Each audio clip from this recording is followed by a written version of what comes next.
I think what I liked about this so much when I was 5 is like the hubristic implications. Like you can lie so much. You can fly so close to the sun. And then at the end of the day, everything wraps up at the car wash. Like it's all going to be okay.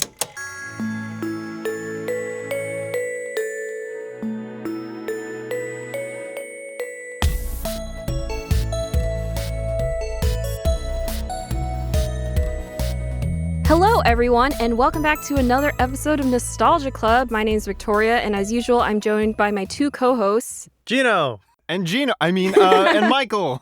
We practice this, Michael. Come on. I'm sorry. We do this every week. But today we have a very special guest with us, Nikki Spina. Yay! I wish you'd also introduce me as Jino. And this is also Jino. The third Jino. I'm losing my identity. Join us, original Jino. It's better as a collective. No. Oh, no! Nikki was actually here when we recorded our very first Nostalgia Club episode. True. So you're like the OG Nostalgia Club listener. How does it feel? Actually, yes. Yeah. Me and Jana were the first listeners, period. Feels pretty good. Yeah. Feels like made history that day. Started and ended my career as a engineer.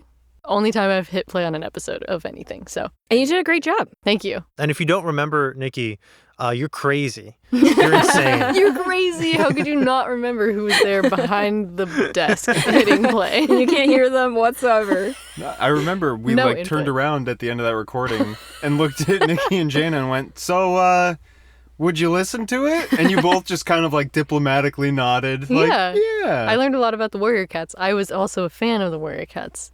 And I think actually that's what we should talk about today. We're going to completely derail and just talk about Warrior Cats.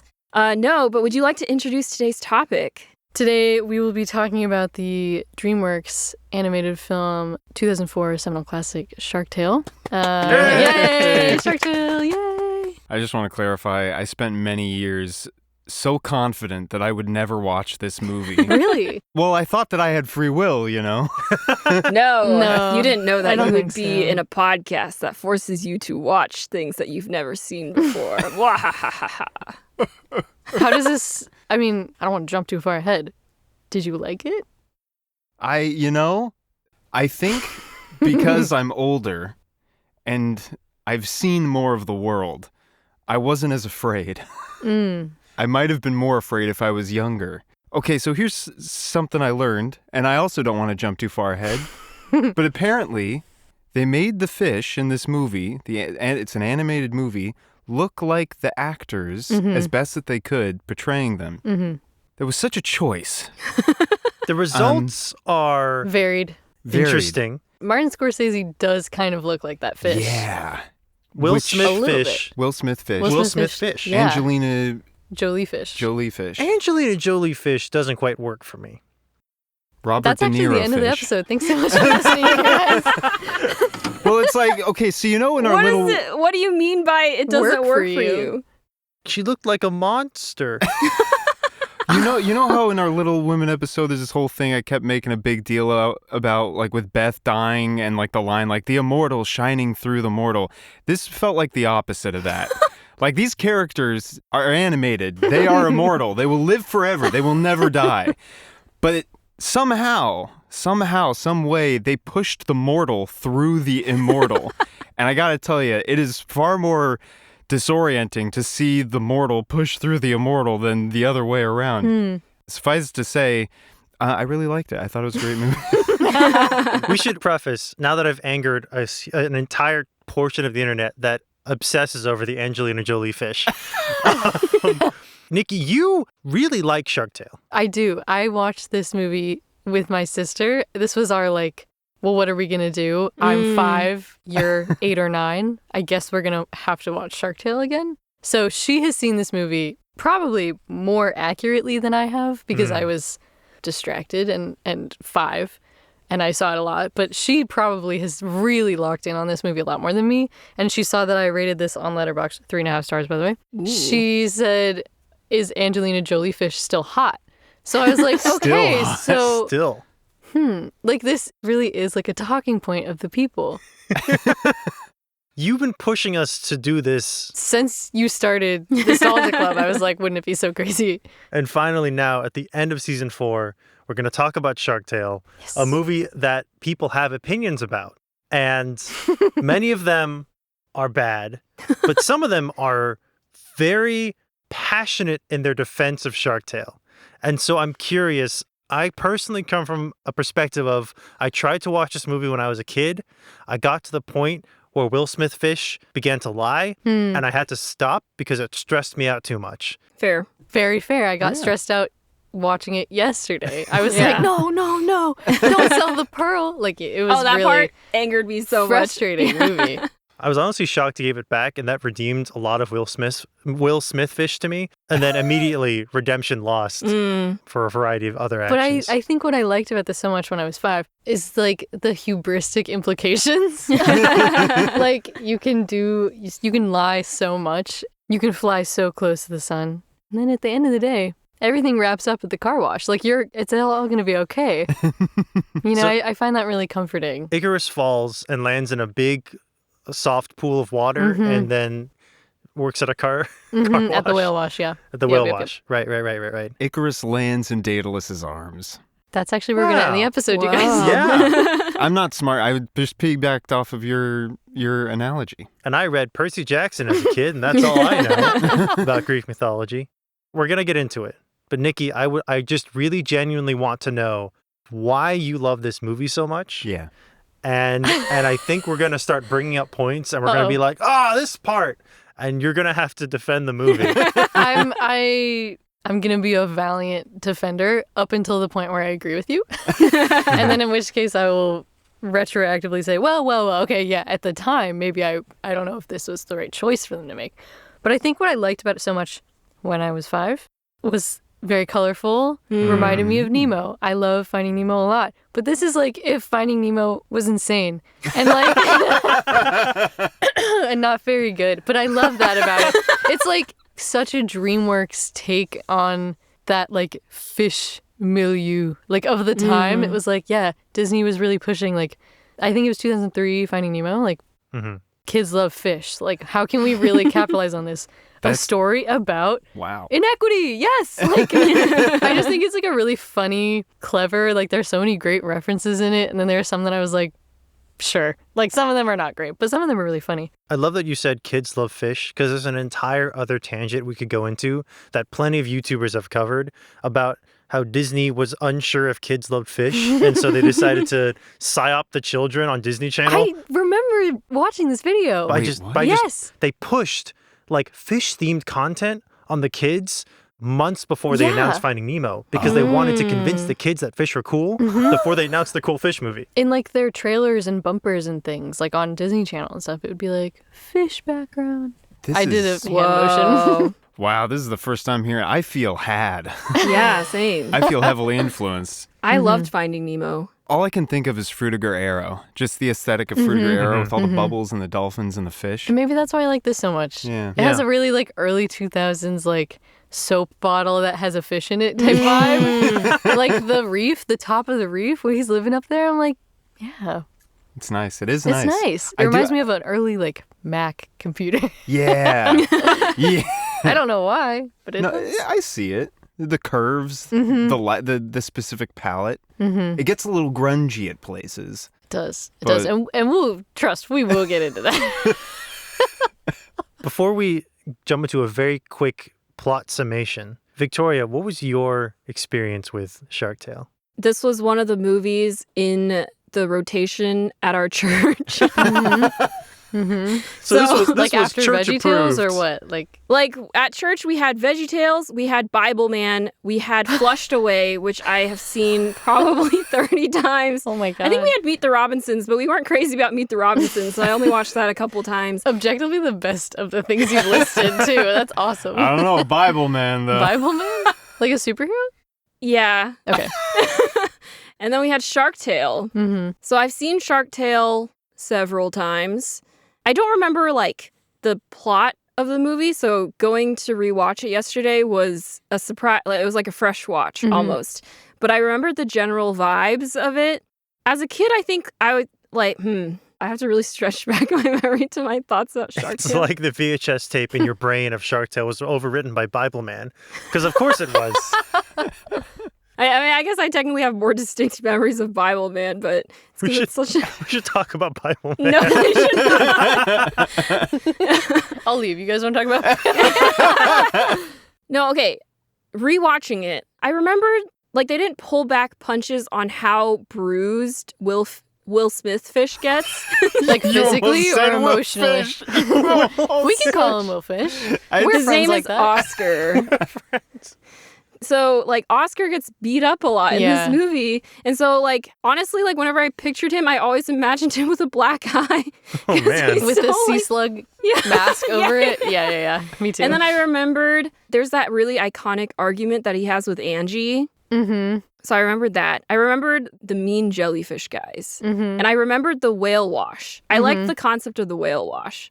I remember liking the movie as a kid, but I wasn't, like, obsessed with it, if that makes sense. Mm-hmm. Yeah. I liked watching it. It was fun. But if given the choice to choose, like, I actually enjoyed Flushed Away more. I don't know why. Nikki sighs. Nikki collapses. I watched Flushed Away a lot, guys. At one point, I could quote Flushed Away. I could crush a Shark Tale, like, scene by scene. Yeah. Line for line. For a while, I think I would have really, really nailed it, but I think now it's only like 50% of the movie. That's still pretty good. Only 50%. Only All right, 50%. go ahead. My sister had a baby. Okay, I'll stop. You got to give us that full shrimp monologue. Yeah, I'll work on it. I'll pull it up, actually, just for my own reference. Okay, instead of doing a plot summary, You don't need to know anything else. Will Fish is down on his luck at a whale wash. He's almost eaten by a shark, but the shark is killed accidentally by an anchor. He lies and says that he killed the shark. Everyone loves him for it. He gets notoriety and fame.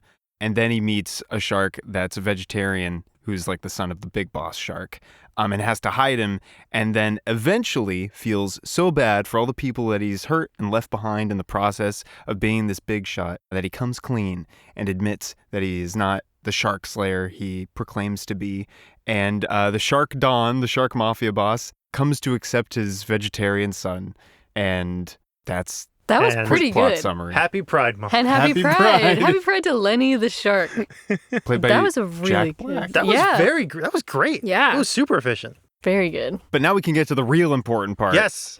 So if you'll remember, this is in the Titanic, because later you see like what do you call it? Like a life preserver that says HMS Titanic? Wait, the Their- shark restaurant Their is the shark Titanic? restaurant is in the Titanic. Yeah. The Oh. shark Yes. restaurant is in the Titanic, and this is their like Yeah, Godfather so- scene. I thought it was just like a ship, but it is the I It think is it's the the Titanic. Because like, Wow. what are they gonna do? This is Choose why a different. Nikki is the boat? perfect guest for this episode, because you know all the like details. Nikki's a Shark Tale scholar. Yeah. I don't know if I would say that. Like, I don't have as much of the background information, which I feel like I should. Like, the animation world is living in Burbank, so I feel like I should go straight to the source and ask some DreamWorkers some questions. If someone That's what they call Dreamworkers. themselves. Really? Isn't that awesome? That's I mean, really at least cool. the ones I know. Nikki, if someone who knew all the lore about how Shark Tale was made was an archaeologist, you're an anthropologist. You study the living, breathing thing. Yes. Wow, that's really beautiful. And I wish I could say I've seen this more like in the last 5 years, but this was like first rewatch in a long time. But it hits every time. set the scene for us. Okay, yes. So we're in the Titanic, and Robert De Niro, Shark, the Don, is sitting with his two sons. One of them played by Michael Imperioli from The Sopranos, and one is played by Jack Black, beloved Jack Black. And he's trying to convince Lenny to eat the shrimp because he wants to prove that his son is a killer, that he's not this like wuss who will just let even something as small as like a worm go free, because they need to establish themselves as predators on this reef. And he wants to really prove that his son is worthy of taking over the reef. He holds out the shrimp, and famously, this shrimp has a really funny voice. And I'm not going to do it. No. No. I will. No, I'll do it. And Yay. this is no good because I've been told to stop doing this impression. Wait. Well, that means Did you do it frequently as a kid? As a kid, no, Yeah. like last week. Like I do Oh. this all the time. And I do, like, sometimes I'll just pepper in my sister had a baby, and then leave it at that. Like, I just drop it in as, like So I'm this reminding. is refined. Well, I wouldn't say that. I wouldn't say it's good. I would say It's pretty good so far to me. I'm genuinely You so practically excited. tossed your hair when you said that. Oh, what? You couldn't see it, dear listeners, but I tossed my hair. And there is a picture of the shrimp on the screen, so I'm really going to lock in with the character here. Okay, so this is a sticker that you can buy on Redbubble. It says shrimp, parentheses, trying to sob his way out of being eaten. Ooh. And I found this by looking up Shark Tale Shrimp, My Sister Had a Baby lyrics. Okay. It's true. And the other thing is, my sister had a baby, and I took it over after she passed away, and the baby lost all its arms and legs, and now it's just a stump, but I take care of it with my wife, and it's growing, and it's fairly happy, and it's difficult because I'm working a second shift at the factory to put food on the table, but all the love I see in that little guy's face makes it worth it in the end. True story. That was incredible. Thanks, guys. Your I'm delivery gonna of pass out. It's a very high voice. no, I it's didn't take a great. breath. Your delivery of it's fairly happy. I would argue better than the movie. I will say, like, I have seen that clip many times, and it's one of those things that, like, gets stuck in my head, and I'll just be saying it, like, around the house. Not always a fan favorite. Not always a fan favorite. But when it does come up naturally like this, It's a great party trick. I mean, I need to, like, memorize it and lock it in. Because I know, like, parts of it. But then I'm like, Just oh yeah, get I forget that tattooed. it's a No, I'm stump. It's a stump. Like, No, that's I think crazy. Victoria's onto something. You get a laminated card, Oh my god. pull out of your wallet Like, or your purse. know your rights on one side. Oh my god. Friggin' Romeo and Juliet law from Transformers on one side. And on the other side. The Shark Tale shrimp monologue. Just in case I'm at the club and I need to set the scene. Says on a card that says my sister had a baby. I feel like that should be like a new Rickroll, or like I'm sure there's a much more relevant reference that I could make, but like Hey, I got rickrolled just last week, so it's still like, relevant. spam my sister had a baby in the chat. You know what I mean? Like spam This could be something. Yeah. This could happen. guys, we should start a podcast. Well, thank you so much for sharing the iconic shrimp monologue. Because that shrimp is truly iconic. I literally wrote in my notes, I was like, this shrimp is iconic. Because that was another one, like, I don't know if I remember this shrimp specifically, but I know that there are other characters who are like the shrimp, who are just like kind of a bit character in Happy movies. Feet. Or is it Happy Feet 2? Happy Feet 2 has the two krill. The two krill Will and Bill. that go on like a crazy philosophical journey. Isn't one of them Elijah Wood? Maybe Why wouldn't they go one with of them's like Brad Pitt. Krill and Ted? Oh, that's real good. That's very good. This is You why should I write should Happy be Feet. writing Shark Tale 2. Shark Tale 2.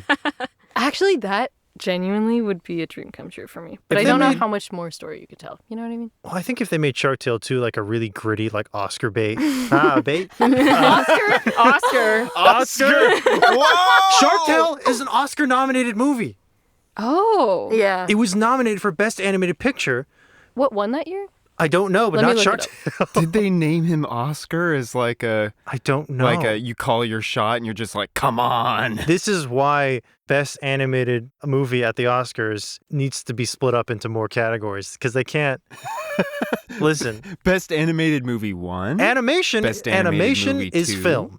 And animation deserves to go for Best Picture and Best Yes. Director and all those other things. Oh, The Incredibles one.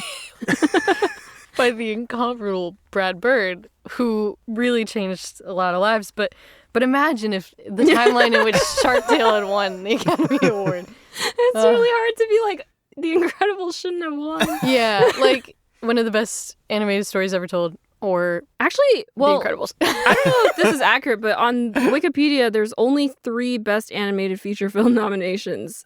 So it's The Incredibles, Shark Tale, and Shrek 2. Wow. Wow. Yeah. Shrek 2. So, So they were two doubling up. DreamWorks? DreamWorks Yeah. was like, here's two. And they still And couldn't. they were like, they no. couldn't. Maybe it split the vote. Like, it was like when we have like a third party. That's why we don't have a third party The system. DreamWorks voting block divided. They in half. divided. They got SH and a K in there. It's hard to keep them straight. That confused the voters. Maybe we start from the top of the movie. Because I really, From the top You really of the want reef. to get granular. from the top of the reef. Well, because starting the movie with the DreamWorks logo fishing guy Yes. as a canon Yes. person in your movie is a wild choice. And then jumping immediately to using John Williams' Jaws theme, not once, but twice in the first as 5 source minutes. from the As characters. source. Amazing. That sort of like licensing strategy sort of sets the tone for the rest of the movie as they license a bunch of actors for a lot of money. Yeah. Just astounding, an efficient use of setting up my expectations for the movie, which became a sort of like baffled expression mixed with like a surprising amount of, Bemused, yeah. bemusement. Any thoughts? Well, yes, of course I have thoughts. You have honestly I a do quite have, lovely I looking have notebook. 5 pages of notes, 5.5. The first thing I wrote down, this is word for word, incredible usage of the DW, DreamWorks, opening sequence using the bait on the boys' fishing line. That's an intro. Immediately, misdirection. I was like really excited about that. I had forgotten about that as the element that brings us into the story. But how fun. It was fun. I Tongue actually, in cheek. I was like, is this something else? Like, I didn't think that was the start of the movie. And then Lenny showed up and I was like, oh, the movie has begun. It's a thinker. Yeah. The worm, it did have a certain quality to it. Ugliness, yes. Yeah. Ugliness, yes, but also it seemed a little sharper, maybe more time spent on the render of this worm than the rest of the movie. I got that. Also got that with the seahorses in the horse race. There's some Yeah. shots of those Oh, seahorses yeah. where I'm like, this is kind of like an uptick all of a sudden. Yeah, they definitely had their favorite moments to work. Yes. And I feel like those are what really stick with me. So I'm excited to hear what really sticks with you guys. It was a great, I gotta say, like very efficient, just very clever and efficient use of that, like as a gimmick, but also because that's when we meet Lenny, right? And we don't really get too much of Lenny until like we get Oscar's whole like intro to his story and everything. So it's a very efficient way to have like Lenny appear on screen and be like, let me free you, little guy. Go swim away. Yeah, it is a very clear intro for his character that, like you said, like he literally can't even see a little worm suffer. It's like Save the Cat, except save the ugly worm. Yeah. It's like, wow, I've immediately endeared to this character. who Yeah. is scary looking. But And you're no, like, no. and you immediately, because like we all have preconceived notions of what sharks are like, you already get an idea of like, okay, this is a shark who doesn't like to eat fish. And so you have a very clear idea of what this character is and probably what his conflict will be. I would argue that while Lenny has a very effective character introduction, Oscar's felt off to me because his character introduction is him fantasizing about his cool MTV Cribs life in front of a billboard, which seems Pathetic. Yes. Sorry. Well, is that not the point? Are we not meant to feel like, wow, he has such big dreams, but he can't achieve them? He's down at the bottom of the reef. Yeah. Yeah. I appreciate that this movie is willing to let me start out really not liking its main character in a lot of ways, because by the end, I do like him more. He is objectively better at the end than when he starts out, because he is, I don't know what kind of philosophy he ascribes to at the start. he's loud and brash, but he cares about the kids. Yeah. He loves his job, but he doesn't like doing it. He cares for his best friend, but not enough to notice that she really likes him. And he's ingrained in the community, but also really, really wants to leave. He's sort of a juxtaposition of a character. And what that comes out as is Will Smith doing a Will Smith impression very fast. And it's not very likable. That's fair. Yeah. He's not very bright. He's not very bright, but, you know, he's got somewhere in there, convoluted by a few things, he's got the spirit. And he just sort of like has to be blunt forced through moral like consequence and character development in order for him to like sort of stuff out. Because I do really like that scene we get early on where he talks about this feeling of related to his dad and how his dad worked his whole life at the whale wash, but this feeling of like nobody ever respected him. Nobody really. All the kids laugh at him. Yeah. It's a distinctly immature, insecurity, but not, I mean, that's the nature of the beast in a way, right? And it's very clearly easy to understand. And it's easy to see how someone for whom that's a very big deal for them would be caught up in a kind of get-rich-quick rat race. I do think this movie tries to tackle particularly the cycle of poverty and how difficult it is to get out of. We get Oscar's family backstory, which is his father worked at the whale wash, and now he's also working at the whale wash. And he feels just kind of stuck. Like Nikki said, he has big dreams, but he has no way of getting out of it. He has perpetual debt, too. And he has perpetual a lot of debt to Sykes. And then, like, the scene where he borrows money from Angie and then immediately goes to the seahorse races and bets all of it, it really frustrated me at first because I was just like, oh my gosh, if like I lent someone $5,000 and they immediately bet it all, I would be so upset. But then I had to like remind myself, like, for some people, when you are used to not having money and then you suddenly get that amount of money right away, you suddenly start feeling like, maybe my luck's turned around, so why not go gamble it? Because it feels like if I was lucky enough to get this, I might be lucky enough to win, and then I'll be doing even better. And it's like the cycle never stops. And also, they did this scene in Squid Game. If you guys, I don't know if you guys have seen it. That would be such a good poster in the back of this movie. But it's like a red squid with a little triangle head. Wow. Yeah. We can go back in time and For the sequel. preemptively- Yeah. For the sequel. For the SEA sequel? Yeah. Oh, my God. that'll be on the poster. That whole sentence. Yeah. The sequel SEA, that will be on the poster. Yeah. Incredible. I think this is a great pitch. Dreamworks, please email us. The scene in Squid Game is slightly different. It's not like he gets a bunch of money and then bets it all. But it's like, it shows that like this is a problem that happens in real life.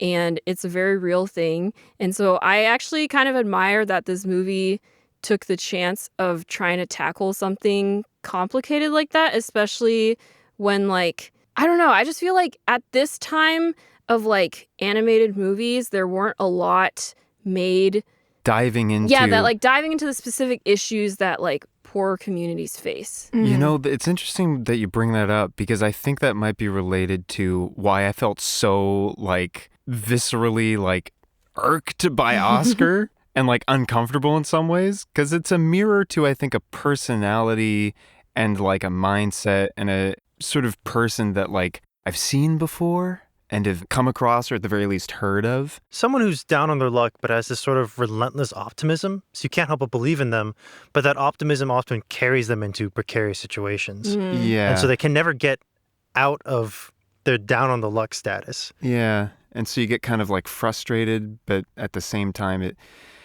I'm sorry, when did this conversation get so real? We're talking about Shark Tale. I'm like referencing in my mind, I'm like, I need to talk about Poverty by America. This is a great book. We should all read it. You want to bring it up? About it? No, I'm just saying, like, I do think it is like a reflection on American poverty and like the oppressive nature of this cycle. And I think as fun as this movie is, like, it does really get into like, why would a fish gamble?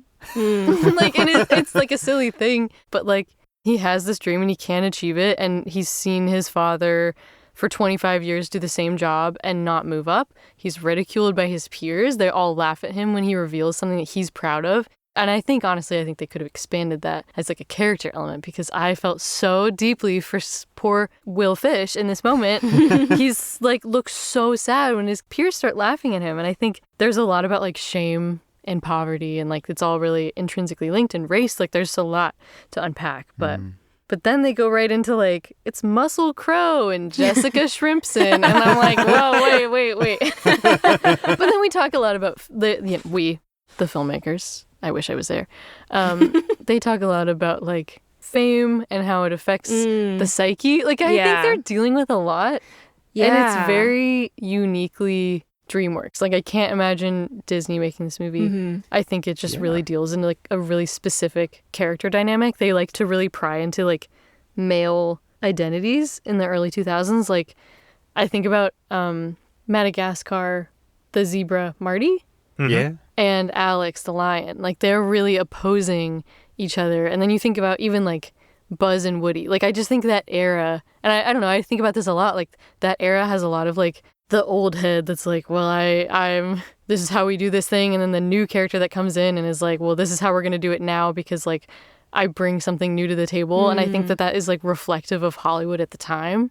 And I just think about this a lot in terms of like Jeffrey Katzenberg at DreamWorks. Like I think there's a lot of like studio politics behind the scenes that's like bubbling under the surface at this point. I'm very fascinated by it. I know Katzenberg is like an EP on this, so that's why I mentioned it. But yeah, I don't know. I'm like this is like so awesome to talk about Shark Tale. I'm like so excited about it. Oh, this is great. We're getting layers that I don't think we could have gotten. I certainly did not think about this when watching Shark Tale. I was too distracted by the colors and the faces. There's a lot of textures, yeah. There's a lot of textures. The scene at the horse races, though, does introduce us to another character, Angelina Jolie Fish, who I think straight up like tells Oscar to his face, I'm very superficial. You know, I respect that she's upfront, you know? Yeah. Like, I will only like she you does if not you have a lot do of money. any. It's actually kind of an interesting foil to Oscar where like he's lying to get his way and she's like, no, I'm going to get my way and just be fully honest the entire time. Yeah. Good for her, honestly. And like as a femme fatale fish, she's really interesting too because she does state exactly what her plan is. The only time she ever like changes her tune is when she turns on him and says like, the only thing I love more than money is revenge or something. Yeah. Like, okay, DreamWorks, like they're not doing that in Nemo. Yeah, that's A movie true. that I love more, but still. It's hard. Like, she's clearly the quote worst choice of a love interest in the complicated love triangle that's formed in the movie between her and Angie. And she's also obviously pseudo antagonist, but it's hard to dislike her because she never lies to Oscar and every action she takes feels believable. Yeah, you're more upset that Oscar's choosing to be with her. She's really technically done nothing wrong. She's like, I want to date this guy, so I'm going to go for it. It's his choice if he wants to date me or not. And Oscar's like, I don't, yeah. Well, it's quite clear that, of course, he sees her as like a status symbol. She resembles that top of the reef kind of thing for him. Feeling desired by her is like, it ties directly back into what he talked about with his own dad about feeling admired or loved or whatever. Being somebody. Yeah. We haven't even gotten into that. He doesn't want to be a nobody. He wants to be a somebody. Oh, wow. But he already was a somebody. He already was a somebody, thanks to Renee Zellweger Fish. I gotta say, Renee Zellweger Fish is really great. Really great. She gives, according to my notes, pardon me. By the way, I just want the listener to imagine, like, this is a nice, slim notebook with really clear cursive writing throughout and a few like scribbled out places. Like Nikki's really poured a lot into this. I think about this movie a lot. Several pages. Like, yeah, I mean, how could you not? There's a lot to unpack. A lot of the notes are like, oh my God, this is awesome. Or like, wow, this person showed up. But when Angie is upset with him in kind of for the last time before the climax of the film, before she gets kidnapped, she says before the lie and like goes into this amazing monologue. And it's so genuinely like she is acting, her performance is just absolutely so good. And I think about her a lot as like a voice actor. I'm like, this is a really, really great performance. And I love how like believable she feels in the world and like unique vocal tone. Nobody else sounds like her. I think that's really fun. I had heard that section of her monologue, that before the lie, before the money, before the fame, like where he's like, nobody loved me. And she's like, I did. I had heard that in some sort of separate context. And I didn't know what it was from. I think it actually went viral on TikTok a little while ago. Okay. And so a lot of people started recreating that skit, but also like adding, as TikTok sounds go, people add extra context or like do their own stuff with it. Well, it broke containment because I don't have TikToks. Well, I think it just like people started making stuff with it again, and I had forgotten that it was in Shark Tale.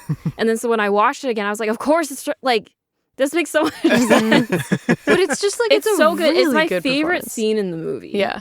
Every time early in the movie where he says like, I'm nobody. And then Angie always looks like a little sad to the side. And you're just like, she loves you, man. You just can't see it. And then when she finally gets to tell him to his face, it's really satisfying because you're like, she's been holding it in for so long that you just want her to like literally slap sense into him. And that scene is really, really great. And it's really dynamic. It's like a really real argument. Yeah. Which, I don't know, like, I feel like I'm saying a lot of these like conjectures today for some reason, but I just feel like I can't think of another animated movie right now off the top of my head where they get into this real of an argument and executes it this well. Unfortunately, I do have perhaps the Oscar-winning film that does do that from the same year, The Incredibles fight, when she stays up late and he comes home late. That one is also that really one's good. like yeah. on par. Huh, that's her last name. Whoa! Wow! The buttons. Wow. But I feel like that is like unique to But this. I think this one hits different because it's like, it's been building up for so long. As like the one in The Incredibles is also very good, but it's early on in the movie. So It's folded into the event. yeah, and it's more just, it's almost like slightly expositionary in like establishing some of the conflicts that are going on in their relationship. Whereas this one is like, I guess it's kind of like, I don't know, this is not. No, it you're reminds me of right, like I in think. like Little Women when Joe and Lori like have to have it out. Yeah. Like they literally, like Yeah. Oscar and Angie had to have this conversation. Yeah. It's 'cause- their marriage story, like throw the thing against the wall. Punch the. Yeah. Yeah, I think you're right. It does feel good because it's been leading up to this for so long, and the audience is like, come on. Yeah. And also, I feel like Renee Zellweger, her performance is allowed to breathe in this movie. Like, I made fun of Will Smith Fish earlier for being a character himself, but I feel like he wasn't allowed to act. Yeah. It felt like he was being forced to do this performance of himself. Same with a lot of the actors in this movie. They're forced to do this sort of like caricature. And I don't think that's fair At to them. gunpoint. At gunpoint. but like Renee Zellweger did really well. I think also, I don't know if you guys feel the same, but De Niro's performance when he finds out his son is alive. Oh my God. that I also know. felt real. I felt so freaking bad for Robert De Niro, I Shark. know. Like at the end, when he realizes his son is alive, he just seems like flabbergasted and confused Yeah. and sad. And he's like talking to Will Smith Fish. He's talking to Oscar, and he's like, I felt so bad for him. He's like, what did I ever do to you? Like, I'm like bereft with grief and confusion. Yeah, because he's been living like my first son dies, and then my second son disappears shortly after, and then when I find him, he also dies. And I'm just here being like, I guess I gotta get revenge because that's what I have to do. yeah, what else can I do? And then when he finds out Lenny is alive, he's just like, I don't understand why this had to happen. Flabbergasted. Yeah. It's a great scene. Yeah. It It's really almost good. makes you forget that the initial problem of the movie is that the sharks eat fish. And the line, what did I do to you? I believe it when he says it. yeah. I'm like, yeah, Will Fish. Like, what? What did he What do? did Why do he you have ever to do that? And you're like, oh, right. Oh, right. The sharks eat fish. Oh, right. But they forget that at the end of the movie. The inescapable grasp of poverty. Oh, yes. Of course. I would like to mention some of the casting that I think is great. Katie Couric. Come on, Katie Couric. She's great. As the reporter? As a reporter, yeah, that's really Katie Couric. As Bob opposed Marley's to- son plays one of the... Yeah, no. So it's a real fish that they got in the booth. That'd be crazy. Bob Marley's son plays one of the jellyfish. Those jellyfish. Scary. Scary. I was really scared of them as a kid. Yeah. I Yeah. think it's their eyes feel separate from And it's their also faces. the fact that they torture people by stinging them. Yeah, there's that. Again, because for some reason, Oscar's bruises really left an impression on me. as a And they're like kid. very casual about it. They're just like, yeah, we're going to go torture Yeah, this they're guy. like, high five. Oh, so sorry. Oh my God, we stung you. Yeah. No, the banter is great. Yeah. Obviously, Angelina Jolie, Michael Imperioli, Peter Falk. If you have any Princess Bride fans in the house, the grandfather that reads to the kid. Oh. He, and any fans of Mikey and Nikki, the Cassavetes co-lead with Peter Falk, he plays the singer at the funeral who farts in the face of the other of the orcas. I love Peter Falk. He's Columbo. Like, how could you not love that? That was the Wow. single most unnecessary fart joke I've ever seen in an animated movie. It's not set up. and it's not followed up. It's just its own like isolated thing, and then they ignore it. Their world building. He's a stinky old fish. Luca from The Godfather, the one that says, I'm pretty sure the one that says, leave the gun, take the cannoli, plays the octopus named Luca. Okay. I know. I was wondering there's really who that some was. great. They had that man say, "Hey boss, big butts." Like, that's awesome. the things that they were having Martin Scorsese say, I was like shocked. I don't know. I just Yeah. Dog. Yeah, yo dog. a lot of whitefish can't do it. Oh my god. Like they had Martin Scorsese say that. Oh man. Something that I felt a lot during this movie, I think because this was one of my like, this is always going to be on as a child, is that I learned a lot of popular references and phrases and movie quotes from this that I thought were from this movie. Oh, wow. Such as, "You can't handle the truth." I was like, wow, that's a really great line that they came up with. And "Are you not entertained?" I was like, whoa, they're spitting fire here. And now as a, adult person rewatching, I'm like, oh yeah.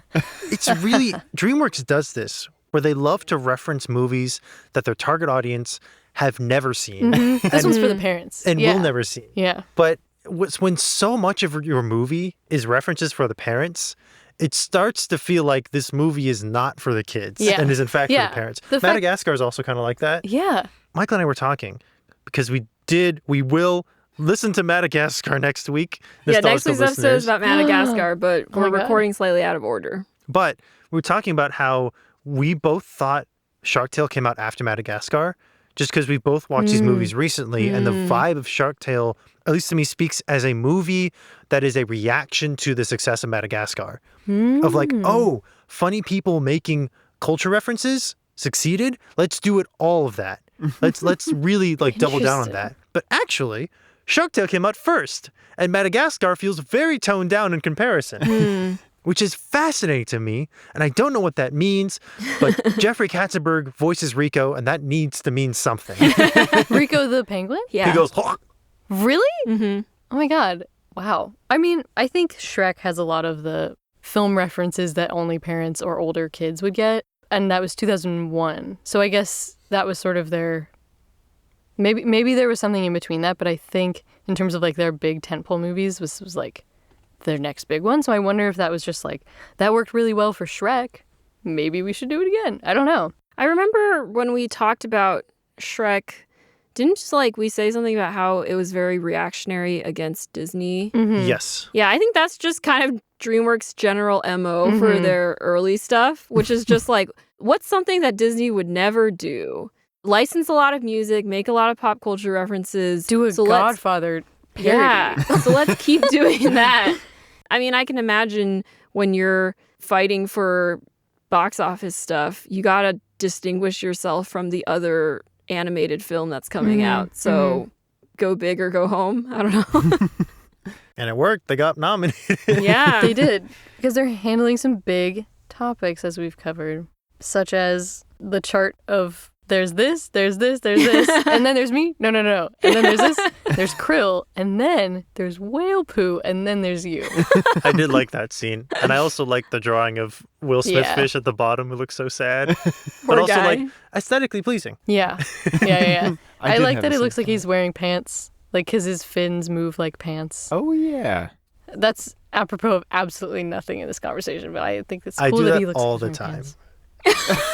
Wear pants? No, Use the word apropos. No, bring up, when we record episodes, I'll just bring up random tangents and then it won't go anywhere and then we'll move on. Oh, Wait, can you guys curse on this show? we meow it out. So if you curse, we have... As a reference to the Seminal episode. Yeah, Warrior Cats. ever since episode 1 with Warrior Cats, we grabbed a cat meow. So anytime we curse, not every time, like sometimes we'll let words slide if it's like important to the context. But most of the time we will meow it out. Do you ever self-censor? Like you do the meow yourself, or is it like No. this is it for You post? can still curse like normally. I'll just cut it out. I would love to hear you self-censor. I'll try. If it comes out naturally, I just don't want to force it. Do we want to talk about Lenny? Yeah, well, The other we should. protagonist. Yeah, let's talk we about should Lenny. talk about Lenny. Meow, yeah. You've highlighted to me, I think before we started recording, and the rest of us, that there's a lot going on with Lenny. Yeah. But just on the very surface level, Jack Black does a voice that makes me wonder how he got Kung Fu Panda off of this. Was it off of this? I'll admit, I did not know it was Jack Black until I started the movie. I had to look up the cast to be like, oh, it's Jack Black. And then once you know it's him, then you can hear his voice. But honestly, I probably wouldn't have picked out that it was Jack Black. Because I think also nowadays when Jack Black gets roles, it's just him. Yeah, basically. they want Jack Black. But when it was Shark Tale, they were like, no, we want you to do a voice. It makes me wonder if they wanted someone else, because I really thought he was doing an Adam Sandler impression. Oh. I wonder. I don't know. I wish I had this Interesting. context. Let me see if there's a quick answer. Quick, call Dreamworks. Mr. Dreamworks, please. Mrs. Dreamworks. Okay. Lenny, Shark Tale, casting, drama. I bet you'll find something, even I'm if it's actually unrelated to this. low-key obsessed with like the way that you Google it. I feel like It's like I a want to fun get to little the heart game. of it. Yeah. Like I can't just look up like Because you're looking for Lenny. something very specific. So you can't look up just Shark Tale, Yes. Lenny, and then you have to like be like, okay, casting, and then you're like, controversy? Drama? Yeah. His home. Oh, I'm on the Shark Tale fan wiki. Shark Tale occupation, being a sweetie pie. His alignment, good. Affiliations, Oscar, Whale Wash. Home, RMS Titanic. Affiliate. Oh my God. Whoa, It so has it is the Titanic. Goodness. his mom's name, Annabelle. Annabelle. Whoa. Did we know Is this? there- Didn't appear in the movie, but is mentioned briefly. Briefly. Is there other Shark Tale media out there, or is this entire wiki dedicated just to the movie? You know, Well, I there mean, might have been a there's- game. I know, there I was a don't game. know. Yeah. I think there was. I would play it. Trivia. He would later go on to voice Poe, obviously. I mean, there's a wiki for everything, right? Is there a wiki for Nostalgia Club? For Ghost Inspectors? Perhaps we should We're not start famous it. enough yet. But maybe after... No, I'm kidding. After this episode goes viral for our hot takes. I found some detail, but not about... This was a different role that they Oh. recast. James Gandolfini, Mr. Tony Soprano, was supposed to be the Don Lino, Robert De Niro role. Wow. And he dropped Whoa. out. I know. Fascinating. I wouldn't have known if So there's someone- yeah, I just looked it up. Oh no, we Casting couldn't get switching. Gandolfini. I guess we'll have to settle for Robert De Niro. Crazy. I'm learning a lot. I mean, he did a great job Yeah. as Shark Don. I'm just wondering how you pull in this many. It's gotta be like you get one of them and the rest sort of pile on because you got one of them. Or people just love Shrek and they're like, get me in there. DreamWorks making Fish Shrek, I'll do it. I mean, if I was a big actor, I would do it. I'd be like, that sounds fun. I just want to do something silly. I do like to imagine that there was a sort of vibe of like, so we're making a new movie. You saw Shrek? Oh, my kids really liked Shrek. Yeah, we're doing kind of like that again. You want just come by the booth. We got some lines for I you. actually but you do can think riff. a lot of actors will take on roles if their kids maybe will think they're cool if they do it. Sorry, back to Lenny. I don't know how to He's segue. gay, right? Like, he's gay. Lenny's gay. As soon as, well, earlier on, I was like, okay, like there's general like parent accepting a child themes, which could be read depending on the context as like a parent accepting their queer child. But then when it got to the scene where Lenny admits to Oscar for the first time that he's a vegetarian, one of his lines is like, I'm tired of holding this secret in for so long. And the second thing he says is, my dad will never accept me, so I can't tell him. And he's like, I've never told anyone this. He's It like, feels "You're so the good to let first it out. fish I've ever told. It's crazy. And I was like, oh, so this is actually just like a very overt metaphor. Like they're not like trying to hide it anymore. And I was like, okay, Shark Tale. Yeah. But then, as you pointed out, Nikki, before we started recording, he paints himself like a dolphin. Yeah. And then he binds his nose to look like a dolphin. Yeah. With a binder. Yes. He puts on a binder. I feel bad because you this was your Oh, no, analysis. no. I Well, don't want to this is- steal it. I think at the very end of the movie, I can't remember if it's Oscar or Robert De Niro Fish that says it, but he's like, I'll accept you no matter who you are, no matter what you're you eat, wearing. what you're wearing, if you like how you paint yourself or something. He says that, Yeah. and or like I think it was Something to that effect. I think it was his dad who says it. Yeah. Like, it's pretty interesting. Mm-hmm. He literally binds his nose to look different. I'm like, wow. Yeah. There's also a line when Robert De Niro Fish realizes that Lenny's alive. He blames Oscar for, like, making my son dress as a dolphin. Yeah. Mm-hmm. Oh, Renee Zellweger Fish calls Lenny, when he, like, pops out as the dolphin for the first time after Oscar and Angie have this fight, she's like, I'm sorry, honey, like, do it again. Like, just do it again. And it felt very much like... Yeah. Like a... That was really sweet. Like, he's... Poor Lenny is, like, trying to, like, change his appearance in the shower and, like, paint his, like, skin or whatever. And then, like, Angie and Oscar having this fight, and he's like, Mom and Dad, please don't fight. And it's a complex movie. Yeah. And then afterwards, she's like, I'm sorry that I got caught up in my drama. I want to be a good friend to you and see what you have going on. And I was like, wow. Okay. Wait, no, I'll talk about that later. But I just think overall, I don't think Oscar deserves Angie. Because Angie's so great. Angie is so great. Yeah. Oscar had one redeeming moment when he gave the pearl back with interest, whatever, with the extra. Yeah. I at that moment, I was like, this is nice. I don't think he did much afterwards in a positive direction until like the very end. What helps is, because a lot of these plots with character lies in order to get what they want, they get like found out against their wishes at that, you know, that like end of Act 2 low point thing, and then they got to make it better. But it's Oscar's choice in this movie. Because at the end, the act of coming clean is good. Because they're all like, the Shark Slayer did it again. And he has to say, no, stop, on live TV, and I lied, and this was wrong, and I shouldn't have done it. Which, to me, really helps. Because it does sort of like exemplify through action that he did learn a lesson. I could see him backsliding again. Who knows how quickly, but it helped. At the very least, he seems satisfied with where he's at, which is now management at the Whale Wash, or co-management, I guess. Yeah, he's a co-owner. So there's growth. I wrote this as a note, and I wanted to pose as a question. I feel like this conveniently wraps up a lot of loose ends, where it's like everything kind of converges really quickly after like the sit down where they all, you know, talk it out. And a dolphin. My cousin got whacked by one of those. It's so awesome. I love that scene. There's some really intense stuff. So he likes to dress like a dolphin. So what? Wow. Come on. Like, that's really... And then I wrote, I'm So nobody true. without you. Wow. I'm having so many... Okay. Anyway, if this was made today, I feel like it would be another half hour longer, and there would be like a secondary... Like, there would be a turn after that they're caught in those traps in the whale wash where, like, Lenny is forced to make a choice again. Like, it felt like if this were made today, if this was, like, the length of, like, a Puss in Boots Last Wish, there would be one more turn, one more, like, really, like, gritty scene where they get into, like, the world of it. But in this, they were like, Christina Aguilera and Missy Elliott are going to sing Whale Wash. And it's going to be so good. You're welcome. Like, I just wonder, do you guys agree? Like, do you think that there would be a difference in the end? Or I guess in just the general, like, story trajectory today? I'm not sure Shark Tale could exist in any recognizable capacity if it was made today.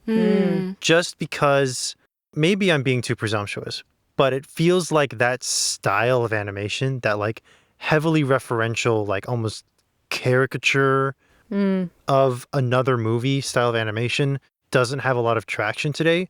Like, now when people make animation, they want like dramatic characters and like really groundbreaking like animation styles and panic attacks. They want a lot of panic attacks. They love a panic attack. They love a panic attack. There would be a panic attack in this film if it were made today. Yeah. Yeah. Like, I mean, lots of opportunities for potential panic attacks. There's a lot of lying and secrets going on.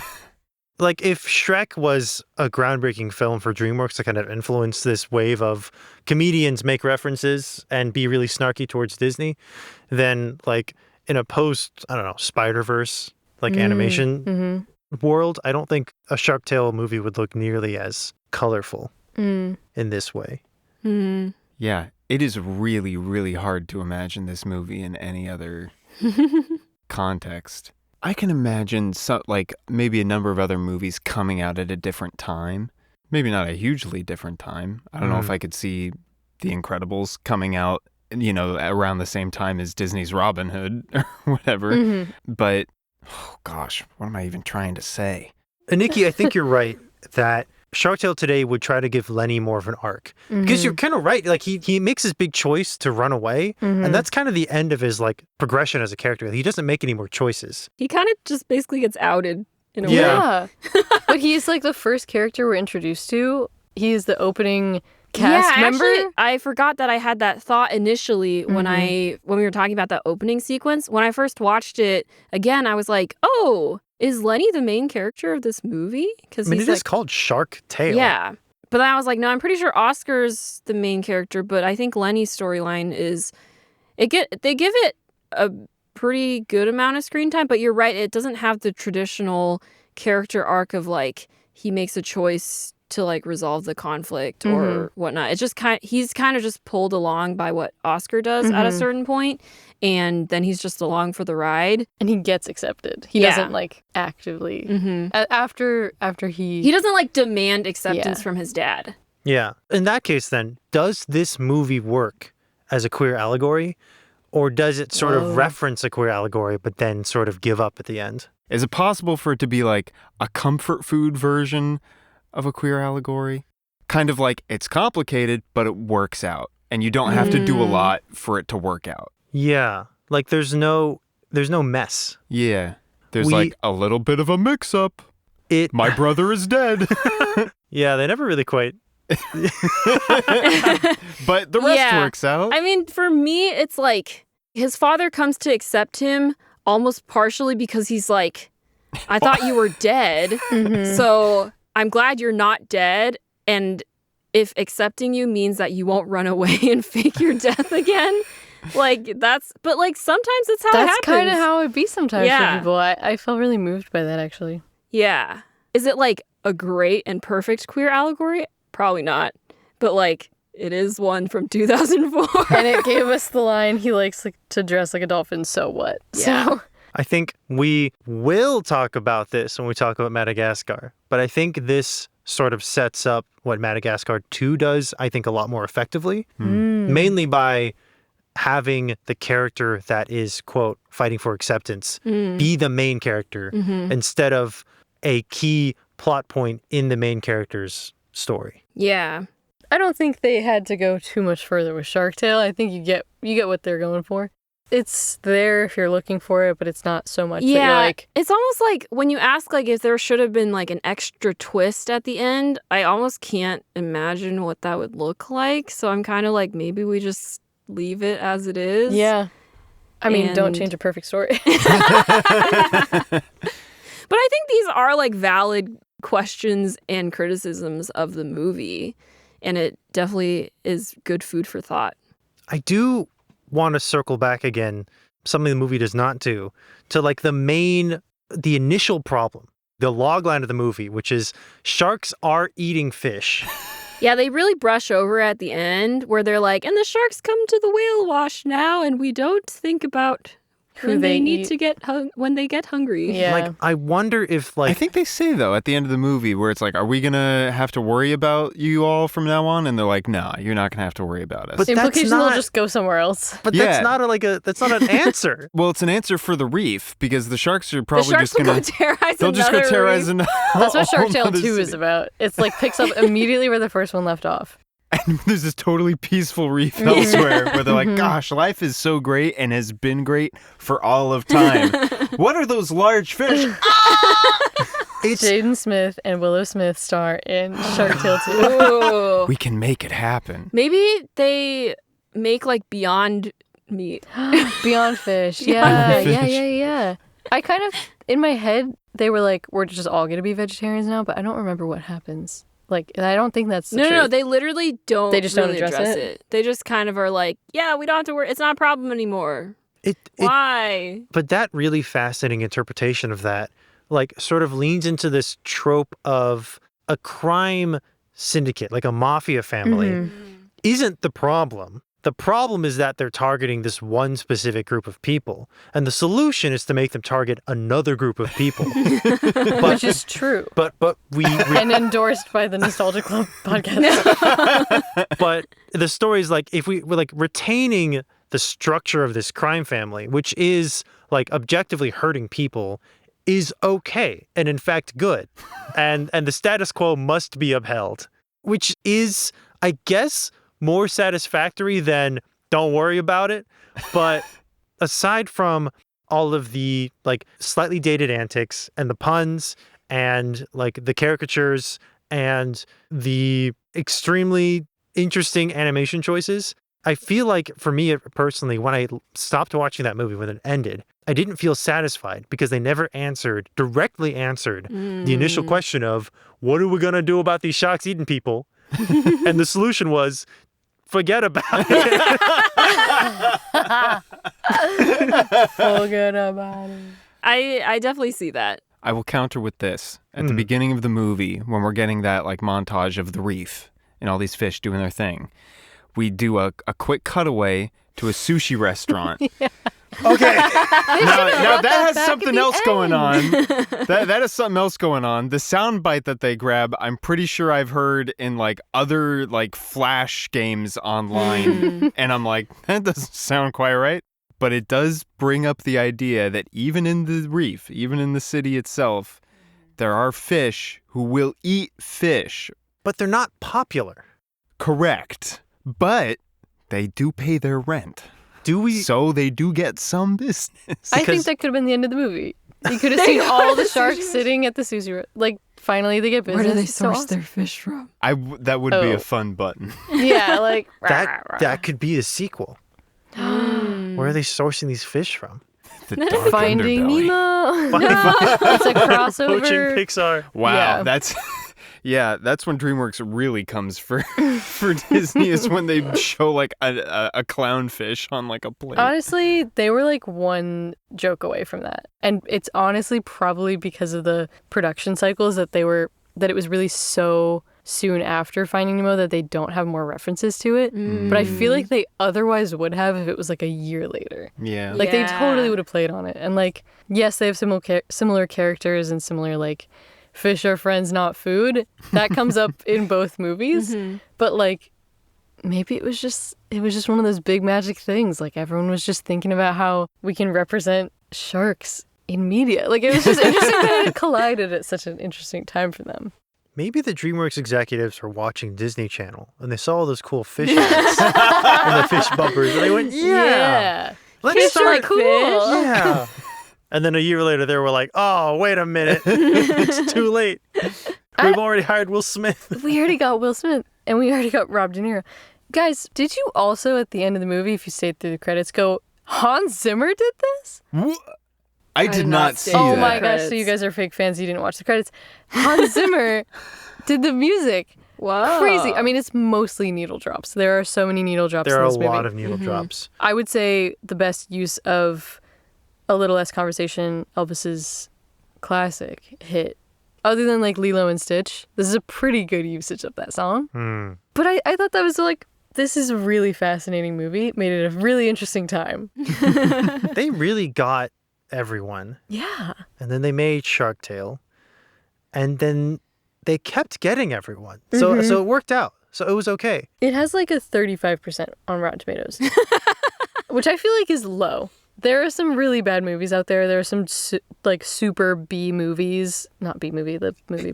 It could be higher. I It do could think be it could higher. be higher. There than is like a 35. Finding Nemo true ripoff parody thing, but I guess the parody implies that it knows it's being funny. But this is just like a cheap ripoff that like is so crazy looking, and like I'm sure reaction YouTubers have watched this, but like this seems like an actual movie. Like there are stakes, there's plot, it's funny, there are like incredible performances. Is it always the best movie? I'll leave that to the audience to decide. You couldn't bring yourself to I couldn't finish talk the poorly sentence. about such a movie, but I mean, I will just say that going into it, I expected it to be just like crazy, wild ride rewatching this movie.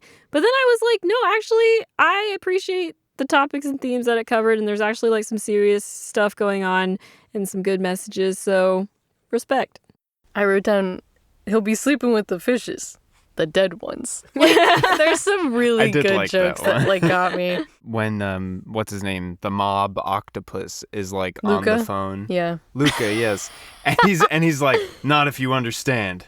Now tell me if you nodded. nodded. That was Was that one a that like, reference? I don't think so. I think that was just like the joke was just there for them. Yeah. I mean, I guess it's very possible, and Well, it's like a line you eagle-eyed could listeners will know Mm. that I'm probably missing like a really obvious one. But Speaking of phone conversations, I just think it's sad that we will never ever have those like accidental someone picks up the other end of the phone, like another receiver while you're on a Oh, phone call yeah. with someone. We'll never get that again. he's like, "Whoa, I wanted a pizza." Yeah. yeah, that's good.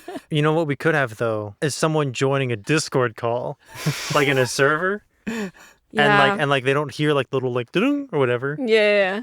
That's as close as I can get. I don't know. Can I get a pizza? Why are you on Discord ordering a pizza? No, but like like My friend works at the pizza place. I mean, there have been many a time where I've joined a Discord call in the middle of like a crazy conversation my friends are having, and I'm just like, cool.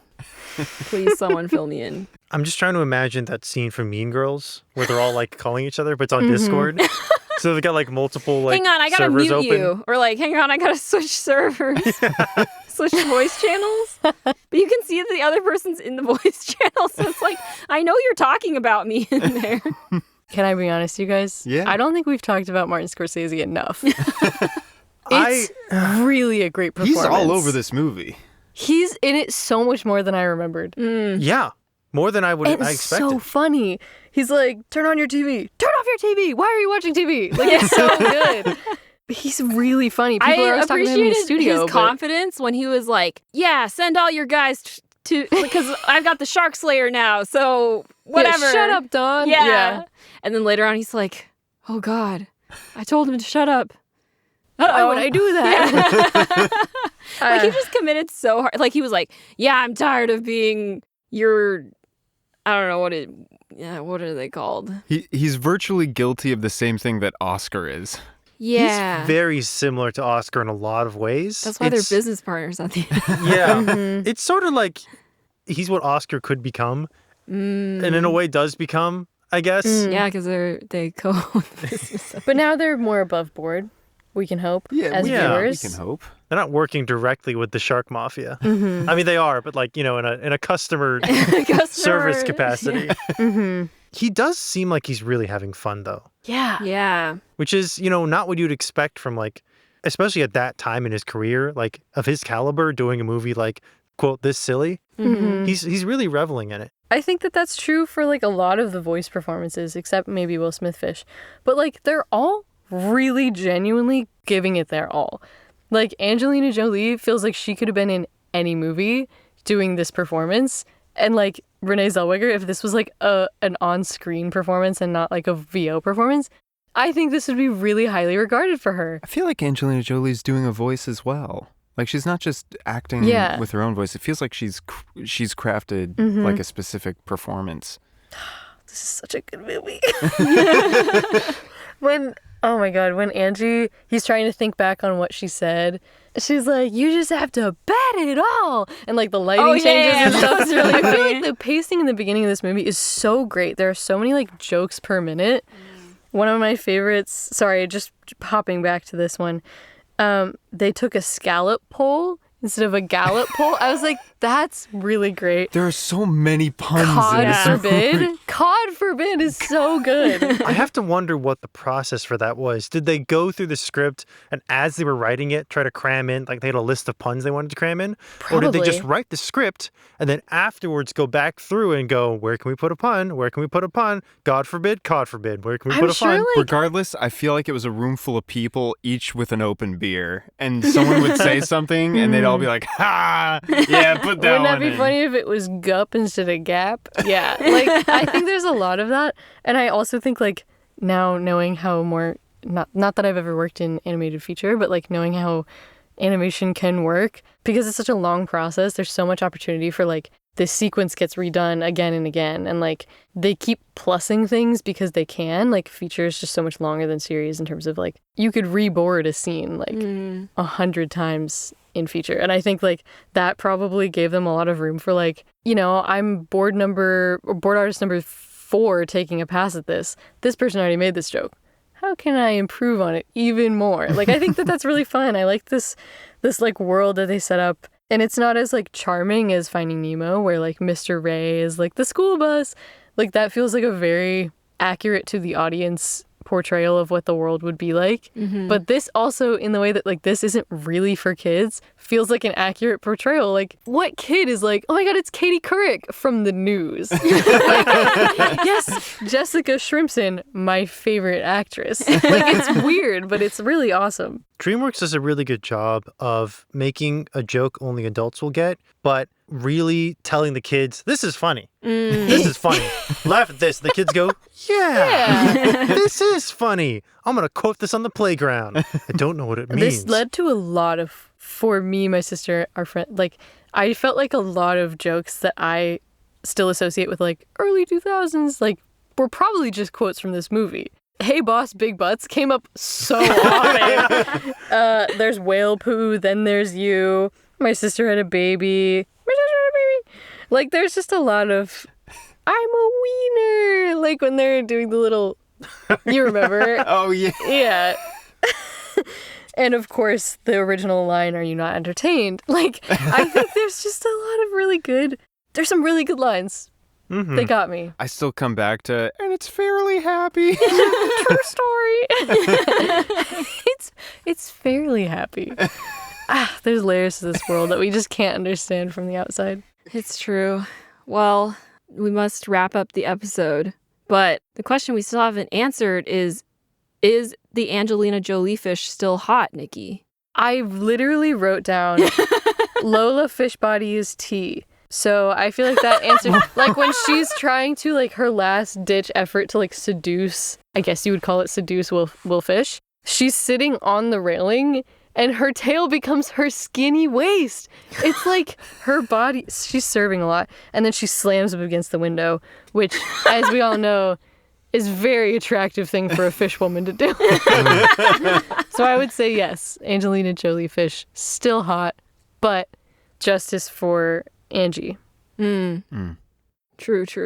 You heard it here, folks. Yeah. That kind of feels like the final word. I defy anyone listening to email us at nostalgiaclubpodcast at gmail.com with a contrary opinion or a supportive one. We would accept those as well. Only those, actually. You should double down, in fact. You should say Nikki didn't go hard enough. She didn't give it enough stars on Letterboxd. Thank you so much for joining us on this episode of Shark Tale. Thank you, Nikki, for being our esteemed guest. Thank you, guys. This was so much fun, and we will definitely have you back for future episodes. Oh my God. Only of your choosing. Early 2000s DreamWorks movies, please. Sounds good. We'll talk keep about that in mind. Spirit, Stallion of the Cimarron. I really want to do an episode about Spirit. That was like one of my favorite movies as a kid. That was up there for my sister. Yeah. Top we watched movie. it so many times. That was another movie at church that we had. This is now that I think about it, we had a lot of movies at church. I want an exhaustive list at some point. There's got to be some like. You're gonna find out it's like identical to the order of your episodes. You're like, wait a minute. We'll do a Victoria's church watching season. Yeah, church movies. Oh no. Interspersed are like hymns. I'm imagining that sequence from The Incredibles with the Kronos music where he like discovers all the superheroes that are dead. Deceased And or we're whatever. going down the list and it's all just the nostalgia club. Clubbed. Do you want that song "Ruined for You Forever"? What? Sing it, but insert the words, the lyrics for "On Top of Spaghetti." You know what's wild? As you were gearing up to that, my brain like did some kind of crazy brain blast and I was like, on top of spaghetti. He's about to say on top of spaghetti. I'll cover with cheese. Listen to Ghost Finspectors. Yes. On your podcast platform of choice, written by Victoria Cheng. Starring Will Smith. Whoa, yeah, we spent a lot of like time a to pod honest. of dolphins. Oi! Oi. And cast like a rod. Oh, I go. Whoa. And ghosts like Made we're all by gonna a die. couple of chums. Oh, chums. Or The ghost hook like the for the ghost episode? jelly, Yeah. right? That's a thing, right? Yeah. And Oliver, like, there's water all over the place. Whoa. Is there a... There's a character named Oliver. Yeah, wait, no, I know, but is there also a cat? Yeah, I there's a misremembering cat the named cat? Miss Mittens. Like Miss catfish. Mittens. Catfish. Catfish, yeah. We're torturing Victoria. If someone And wants to Seagulligan? write fan fiction, a fish AU of ghost inspectors, be my guest. Please send it to nostalgiclubpodcast@gmail.com or MouseKnightOfficial@gmail.com, and I will read it and appreciate it. But Tag me in there too, honestly. Yeah. Like, put me in the email alias. I need to read this. I'll CC it to you. I'm writing it. Not you a can't blind see me. CC. I'm like, I try to CC you, but then it's just like It's just sending reply. it to itself. I think that'd be so fun. I need to start writing like fan episodes of your show. Victoria, I'm sorry. I'm sorry. What have we done? Oh my gosh. Okay. Thank you, listeners. Thank you. I'm so sorry. Thank you, listeners, for being here for our first late night Nostalgia Club recording. As you can't tell why we're my God, like is it so really? loopy.